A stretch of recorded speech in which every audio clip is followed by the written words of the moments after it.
Ladies and gentlemen and Makita fans worldwide, welcome to the first Makita update of 2024.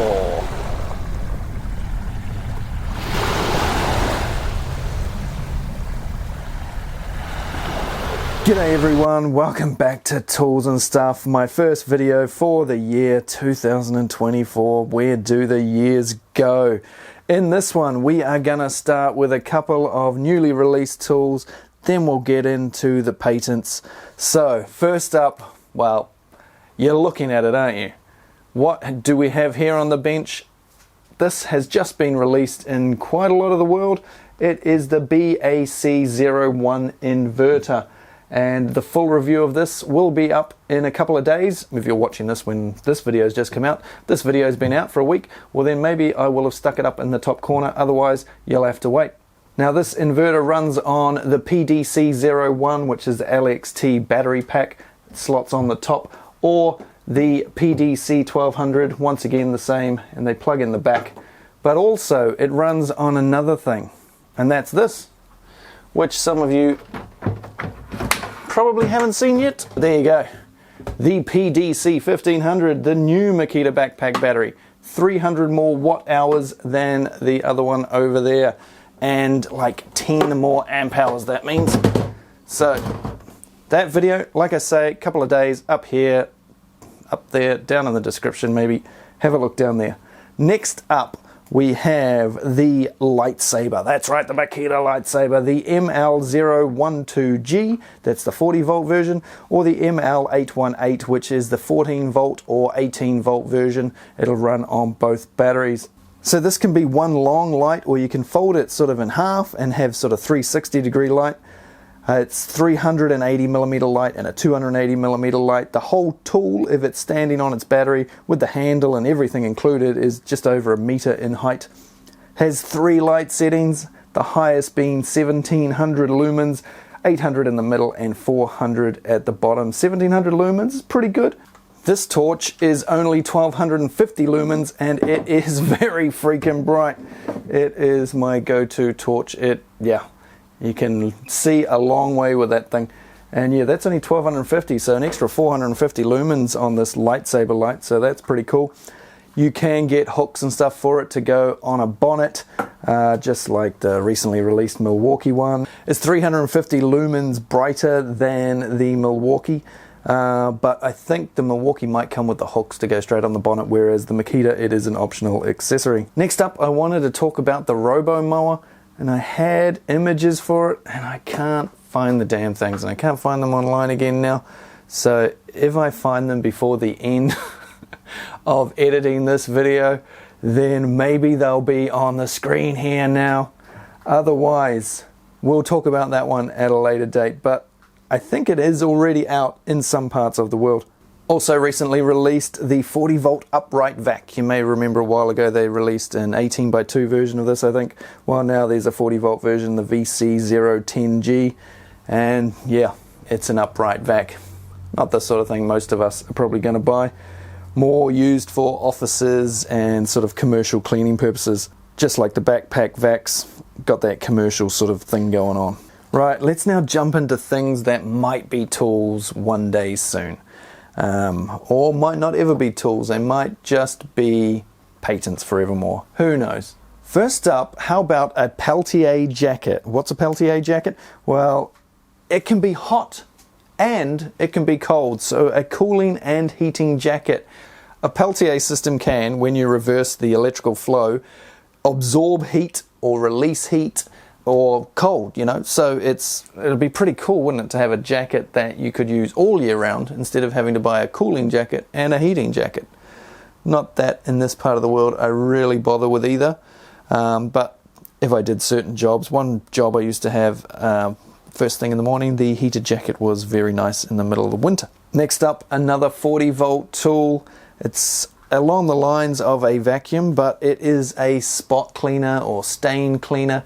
So it's like a wet dry vac, but it also adds its own liquid. So instead of being a vacuum where you suck up water like you do with a wet dry vac, this one will introduce the liquid as well with a solution that can remove stains. So it's a compact unit. My wife bought one of these recently, actually.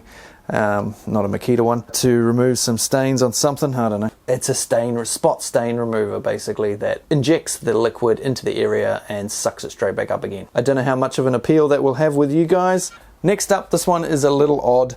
It is one that we probably don't need anymore and was developed for something that happened recently in the world.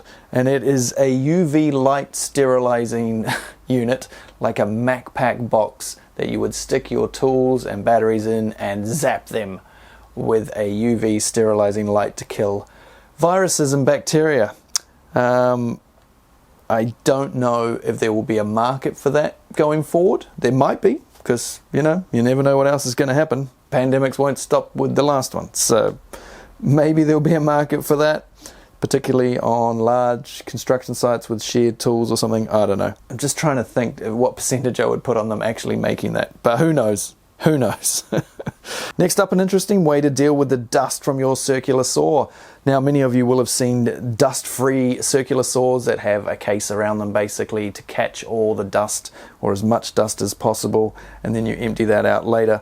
Well, this is a patent for a way to empty it out. So an attachment that would go, by the looks, on top of maybe an existing 40-volt vac or some other Makita vac. Stick it on the top. You do your cuts with your saw with your dust-free shroud, and then once it's full, sit it down on top of the unit that would be on top of the vac, and that will activate it, and it will suck all the dust out of the saw. So basically this is a way of being dustless and not having to have a hose on your saw. So you've got a cordless saw, you don't have to worry about a cord, you don't have to worry about a vacuum hose. It's all taken care of without any leads or hoses, which I kind of like the idea of. So it'll be interesting to see if that one comes to fruition. Next, an 18-volt trolley. This is just a pretty simple looking dolly type trolley thing. Yeah, pretty basic stuff. Most offices and warehouses have one of these kicking around. Well, this is a battery powered one, so you don't have to pull or push it yourself. And going along the same lines is also this patent come out, which is kind of like the carts that we've seen before, but it's got different handle system, more like something you would pull along behind you rather than the wheelbarrow style handles. Now there's also been a bunch of impact driver patents where they just look like they're basically trying to fine-tune the size of the tool and the hammering mechanisms, trying to make them a little less hammery on you and a little bit shorter, more compact and more efficient. So there's been a lot. I'm pretty sure soon we'll have some much smaller Makita impact drivers and hopefully an installation driver. And there's plenty more patents kicking around the place, such as this rotating open socket attachment that you would put on an impact driver so that you can get into awkward places and tighten up rods, tighten up nuts. That sort of stuff, move them along a thread when you can't get a closed spanner over the end. There is also this pick. What do you reckon about that, eh? What do you reckon about that? I'll let you all discuss that one in the comment section. And as for a table saw, one of the things I get asked about the most, when are we going to get a 40-volt table saw? Well, I've got no information on a table saw, sorry. But here's a table saw that some of you might not have seen, just for fun. It is the 2712. It's a 315mm or 12.5 inch table saw that can cut through 93mm, I think, on a single pass at 90 degrees. And yeah, just thought I'd show you that. That's been around for a while, but isn't available in a lot of markets. Isn't available in this part of the world, I do believe. More of a European thing, and maybe in the US, but yeah, just thought I'd show you that.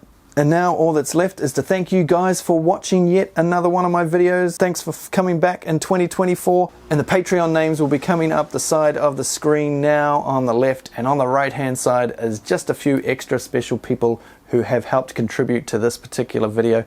Thanks for that, guys. If you want to know how to support the channel so we can make more reviews, have a look down in the description. click on Patreon there. There's some options there. Or if you just want to chuck in a few bucks, then there's always super thanks, which is just down below this video somewhere underneath the title. And yeah, I will see you all on the review for this and this in 2 days, 48 hours from now. Let's go. Cheers, guys.